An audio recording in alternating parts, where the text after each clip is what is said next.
Weekend na naman, para sa mga may planong lakad, alamin po ang damang init na dapat paghandaan. Hihatid sa atin yan ni Pag-asa Weather Specialist, Charmaine Varilla. Magandang hapon, Ma'am Trixie, maging sa lahat ng ating mga tagapakinig.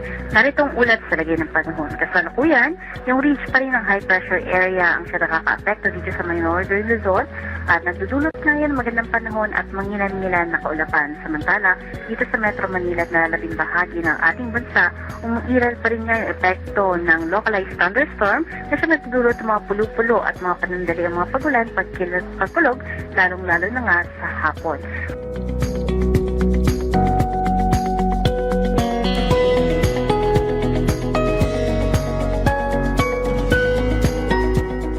Sa mararamdamang init naman ngayong araw, asahan natin ang pinakamataas na heat index ay nandito sa may bahagi ng Maguindanao kung saan maabot ng 41 degrees Celsius. Kasama din dyan dito sa may bahagi ng Dagupan, Pangasinan, 41 degrees Celsius. 40 degrees Celsius naman ang mararanasan dito sa may bahagi ng Baclonotan, La Union, maging dito sa may parte ng Palawan. Kasama din dyan ang dito sa may bahagi ng Camarines Sur, Iloilo, hanggang dito sa may bahagi ng Samar, Leyte at Zamboanga del Sur. At dito naman sa may Metro Manila, asahan natin na yung heat index aabot up until 37 degrees Celsius. Para naman sa magiging lagay ng ating dam,